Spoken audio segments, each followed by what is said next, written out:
All right.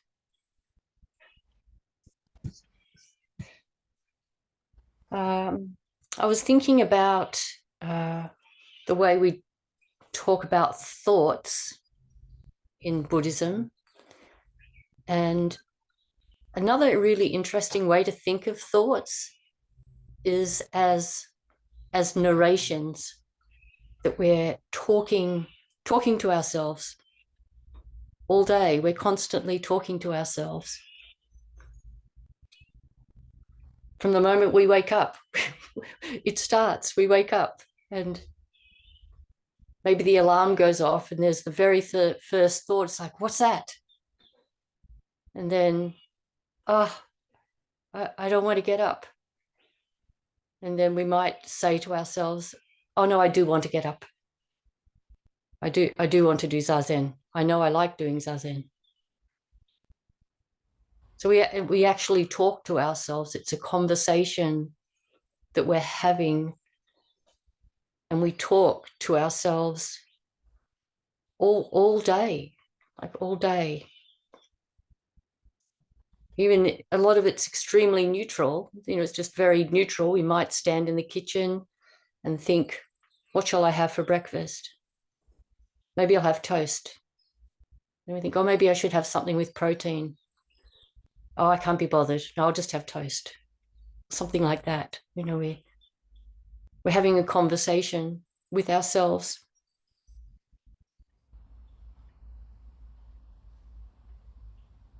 And I think often people don't realize that it is a pretty much non-stop narrative from the moment we wake up to the moment we go to bed. And it's not that it's bad or that it's good. It just is the way we are as humans. We have this language and we think in language, and we're thinking day, and we talk to ourselves all day.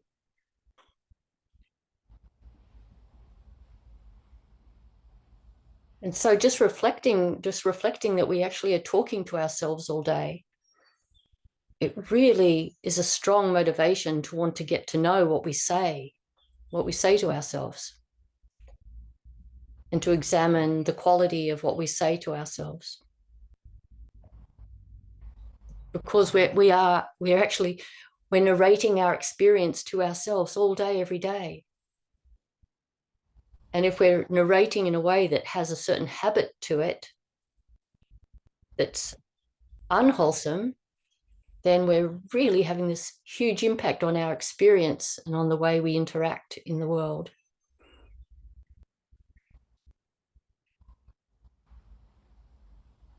And one of the places people often discover just how much they talk to themselves is when they do Zazen, and particularly when they do Sesshin. Because I think most people know that they talk to themselves, and people know that they make up conversations, things that they would say to other people, or people ruminate about things. I think most people are very aware that they do that.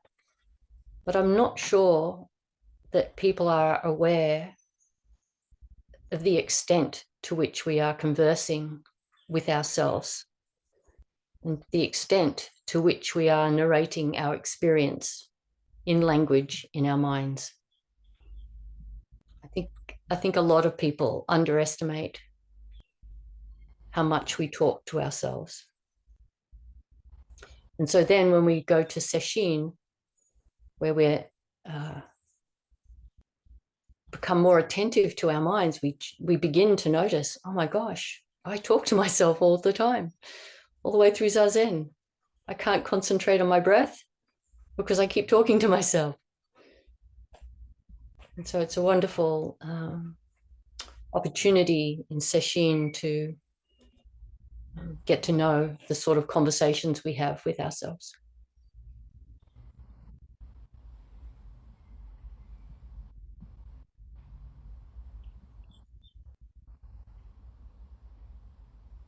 A lot of the conversation is pretty neutral. We're just narrating our experience to ourselves. But sometimes pretty much always, I guess, people are narrating in a particular way that has a mind habit to it that may be not very beneficial. When I was working as a therapist and would work with people who had panic disorder, sometimes people would really say, I don't know why I have a panic attack. It just comes out of nowhere. It just happens.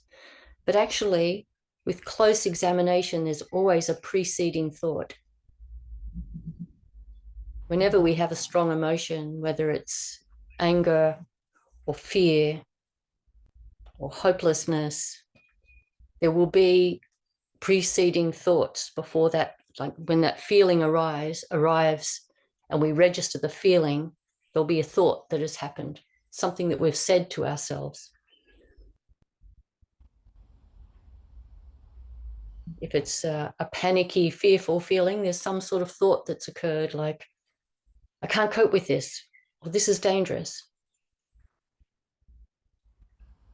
Or if it's an angry thought, it might be a sense of, this is not fair.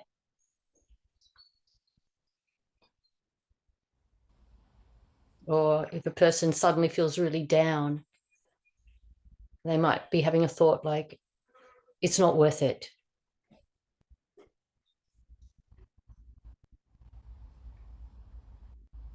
And when we engage with the teachings help us to start to think in a way that is less self-referencing and more intimate with everybody else. And I was just thinking of the example of breakfast. Say we have toast for breakfast and we put Vegemite on one piece and peanut butter on the other. Often I'll put some cucumber on my toast, on the Vegemite toast, and I'll add slices of apple to the peanut butter toast to make it a little healthier. And I'll be having a conversation with myself about that. I'll be saying, it's good to put cucumber on because it's a little healthier. Just ordinary bread with Vegemite doesn't have good fiber. So the cucumber gives me the fiber, and the apple also does. And then I might have a thought. And this is where we start to develop a habit of Dharma thoughts. I might have a sort of a Dharma thought like, there will be people who don't get the opportunity to have cucumber or apple added to their breakfast,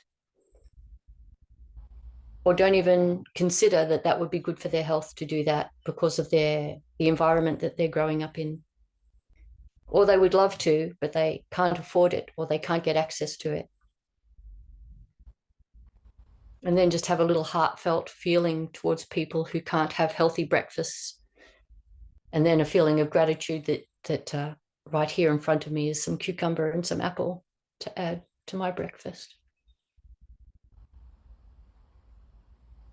Just in a simple little way, we can bring the Dharma into our lives. And with practice, we don't have to try and do that. This is just a spontaneous narration that occurs. It just happens because we practice and because we study.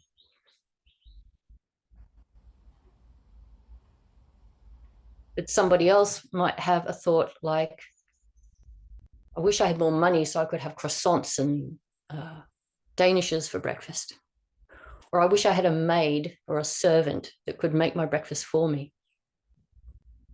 Someone could have a thought like that just as a habitual thought, or wanting their life to be different and to be better in some particular way.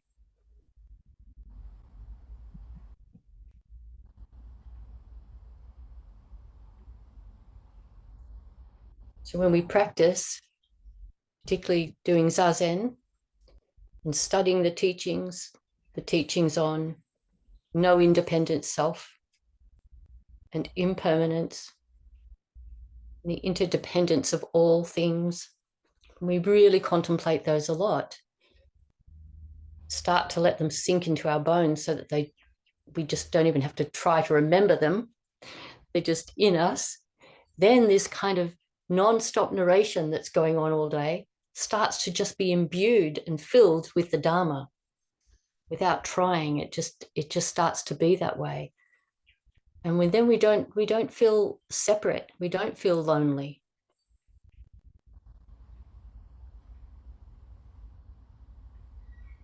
We don't feel ungrateful. Instead, we feel connected. We feel grateful.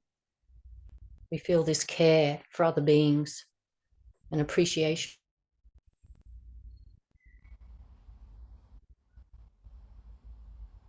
And I think another flavor to this narration is whether we have a habit of re-narrating the past or narrating a possible future.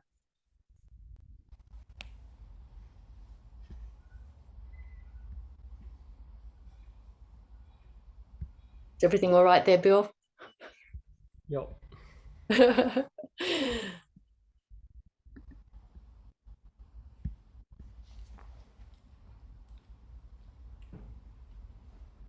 I think once people have had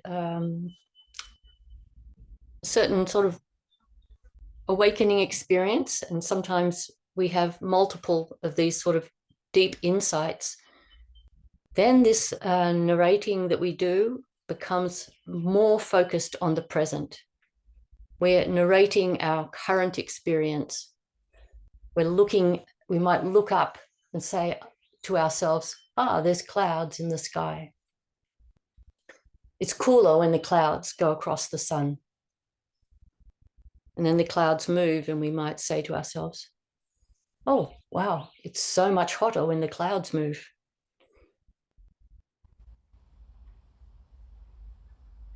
So as our practice deepens, the kind of narrating that we're doing is more engaged in just the ordinary present moment and tends to have this feeling of appreciation and connectedness. So that experience of the clouds going across the sun, we might have the thought, oh, I'm so grateful to the clouds.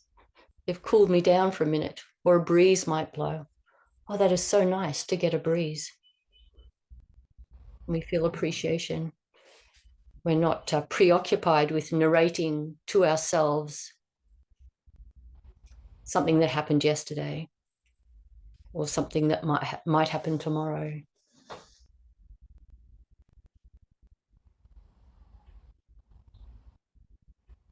So the subject of our narration, it becomes much more inclusive of all sorts of other things. We're not preoccupied with talking to ourselves about ourselves or about other people in relation to ourselves. We start talking to ourselves just about what we're experiencing in the wider world and feeling care for people that we might think of, like when we're thinking about our breakfast and what somebody else might not be able to have for breakfast. So just on this theme of what do we say to ourselves? What is it that we talk to ourselves about? I came across this beautiful poem, which many of us have heard before and know very well, by Thich Nhat Hanh, called Call Me By My True Names. So it's quite a long poem, and I'd like to read it out. And maybe before I read it, I just might mention that I was looking up what Thich Nhat Hanh had to say about this poem.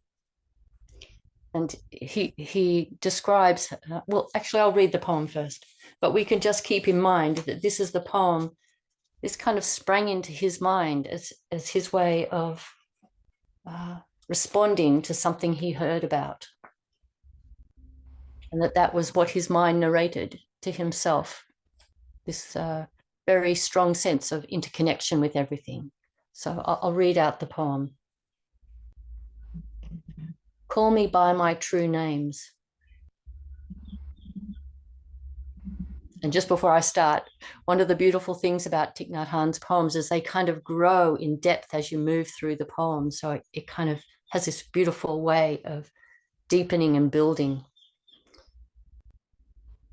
Call me by my true names. Don't say I will depart tomorrow. Even today, I am still arriving. Look deeply. Every second, I am arriving. To be a bud on a spring branch. To be a tiny bird with still fragile wings, learning to sing in my new nest. To be a caterpillar in the heart of a flower, to be a jewel hiding itself in a stone. I still arrive in order to laugh and to cry, to fear, to hope. The rhythm of my heart is the birth and death of all that is alive. I am the mayfly metamorphizing on the surface of the river. I am the bird that swoops down to swallow the mayfly. I am the frog swimming happily in the clear water of a pond. And I am the grass snake that silently feeds itself on the frog. I am the child in Uganda, all skin and bones, my legs as thin as bamboo sticks. And I am the arms merchant selling deadly weapons to Uganda. I am the 12-year-old girl, refugee on a small boat, who throws herself into the ocean after being raped by a sea pirate. And I am the pirate, my heart not yet capable of seeing and loving. I am a member of the Politburo with plenty of power in my hands. And I am the man who has to pay his debt in blood to my people, dying slowly in a forced labor camp. My joy is like spring, so warm it makes flowers bloom all over the earth. My pain is like a river of tears, so vast it fills the 4 oceans. Please call me by my true names, so I can hear all my cries and my laughter at once, so I can see that my joy and pain are one. Please call me by my true names, so I can wake up, and so the door of my heart can be left open, the door of compassion. This poem became very well known, particularly for the lines where he says that he is the 12-year-old girl, a refugee on a small boat who throws herself into the ocean after being raped by a sea pirate. And I am the sea pirate, my heart not yet capable of seeing and loving.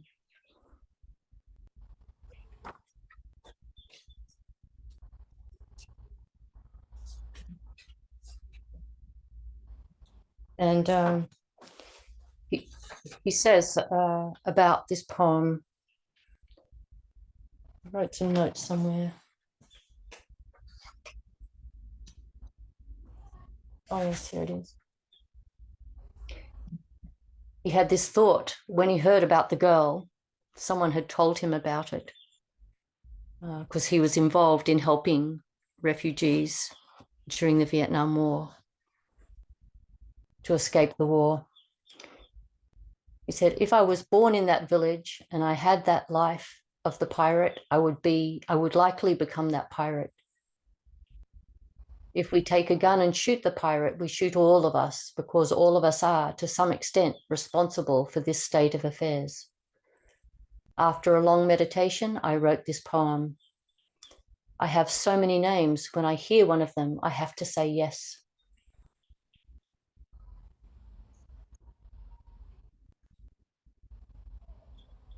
This was Ty's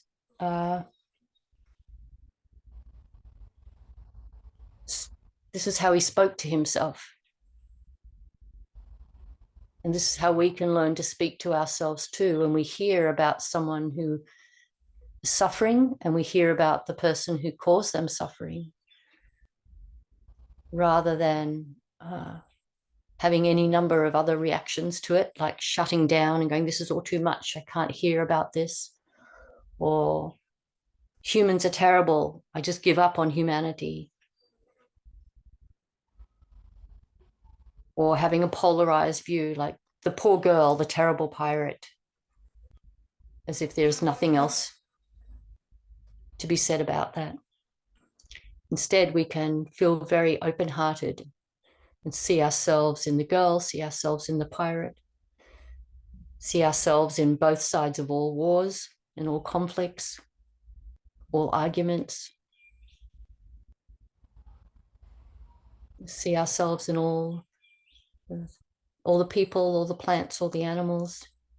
And that would be what we would narrate to ourselves. That's what we can naturally, through our practice, start to converse with ourselves in this kind of way. And then our actions are much less likely to be harmful.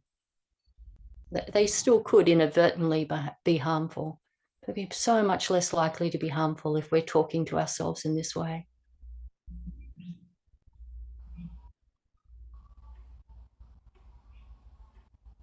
So I think that's all I really wanted to share, just really to become aware of the power of this talk that we do to ourselves, and to really vow that we want to make that kind of conversation that we're having with ourselves every day, that we want it to be wholesome, we want it to be beneficial.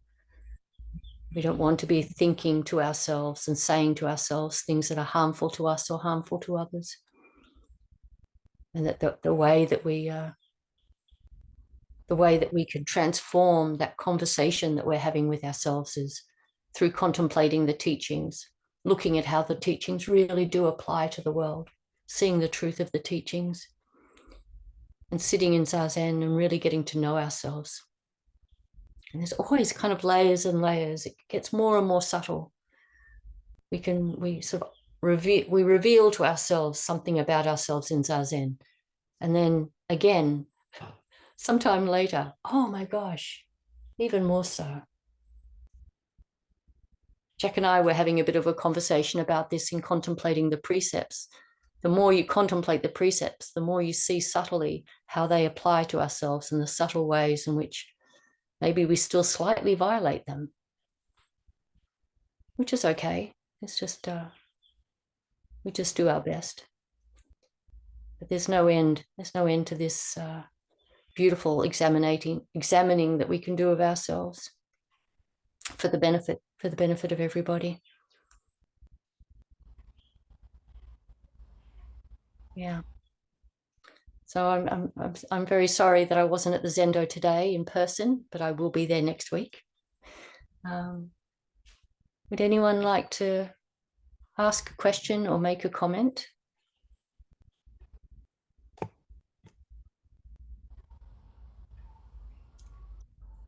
Fiona. Thanks, Neti. Yeah, I feel very much you are here at the Zendo. That Oh, good. That's good. to set up and just that everything's quite easy to follow and yeah, I appreciate you being here online. Oh, thank you, Fiona. That's good to know. The candles look beautiful. I can see them glowing from here.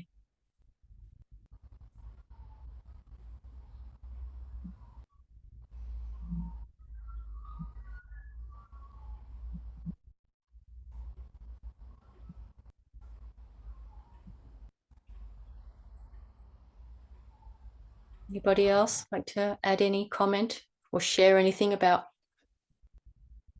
what you say to yourself? Fiona? Yeah, thanks, Neti. Yeah, yeah, I've been aware of this seed of like it's like I often want to have some power or control in a situation or over another person, and I'm seeing that there's a seed in me that I nurture with my thoughts and translates into action often when I'm not I'm not aware, that I'm acting on that. Yeah, and yeah, it's good to have that awareness. Yeah, so thank you for sharing, and thank you for sharing Thich Nhat Hanh's poem. It's very beautiful, and I do want to find a way to not judge people when my experience of them might have been that they've been callous or unkind. Um, yeah, to find a way to be with them. Yeah, so yeah, there's something in that. Thank you.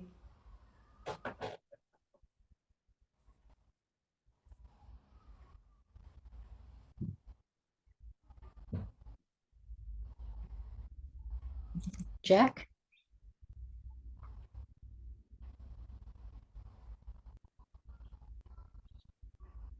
I'm trying to notice more and more sort of slightly snarky thoughts or anything like that about others, because that's just like a sort of a habit, you know, because and my son Sasha says that's when I'm at my most funny, is when I'm sarcastic about people. But wanting, even if it is funny, to just not really do that, like question why I would want to do that, you know, or feel some need to do that. So yeah, a very sort of, this is a very thoroughgoing practice in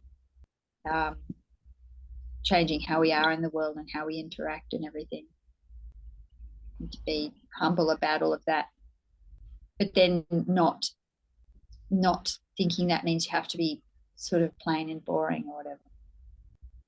But then maybe that's a judgment as well, you know, I don't know.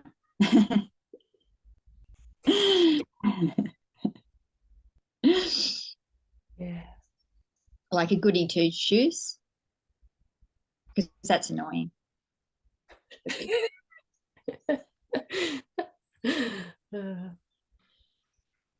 much for goody two shoes. Yeah. And it's great to hear that poem as well from Thich Nhat Hanh, because, you know, he's someone people consider extremely compassionate, and so hopefully they'll be able to hear him, because it can seem very not compassionate to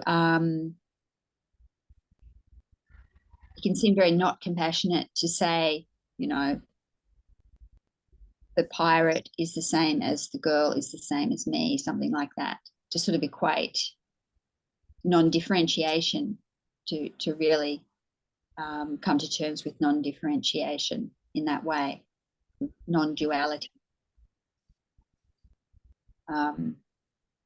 because it's very hard to voice that in a way that's not going to be misunderstood, or Yeah. so he can sort of do it, and he's tried to do it as skillfully as he can. Yeah. You know, by sort of explaining where that pirate's coming from or whatever, it helps people perhaps. Yeah. Whereas some more blunt Zen teacher would probably just say, you know, good and bad are identical or whatever. And it's like, yeah, that's you know, diving into emptiness, but without the kind of expressing the kind of depth and compassion along with it. Like, you know, yeah, we do need to dive right into it. Okay, I'll shut up now. Yeah, I think the teaching that if I had the exact same life, I'd do the exact same thing, which is a teaching that the Buddha taught as well. It's been around for a long time. I think it's very hard for people to accept that. You have to really sit with it for a long time, because I think each of us has a cognitive bias that people have is they think that I am a little bit more morally strong than other people. A lot of people have that cognitive bias. Well, if I had that problem, I wouldn't end up doing that terrible thing. Or if I wasn't, you know, like if I was in that situation, I wouldn't break into a store and steal food. But actually, if you really were in the situation that that person was in, you actually would do exactly the same thing. It's very hard teaching for people because we have this self-centered, strong identity. Yeah. We think I am a little different. Most of us have that sense, like I would find a way to do it differently. That's right. So for Thich Nhat Hanh to say Yeah, that, yeah, right. Yeah, he's not saying it flippantly, because he was tested by extreme conditions in his life. We can trust that nothing he says is flippant in any way. So yeah, it's a really good teaching, this, that if I had such a life, I would do such a thing. It's a really compassionate, and it really helps break down our sense of ourselves as somehow magically slightly superior to other people. Or slightly inferior. Like if I had all those opportunities, I would also become president, let's just say. Or if I was, I would become, if we had all the positive conditions, we also would do certain things if we had those exact same conditions. So it flows in all directions. Yeah. So it's a deep not self and that's right. Cause and effect teaching. Yeah. Oh, thank you for that. Okay, I'm going to turn off the recording. Oh, yeah, there we go.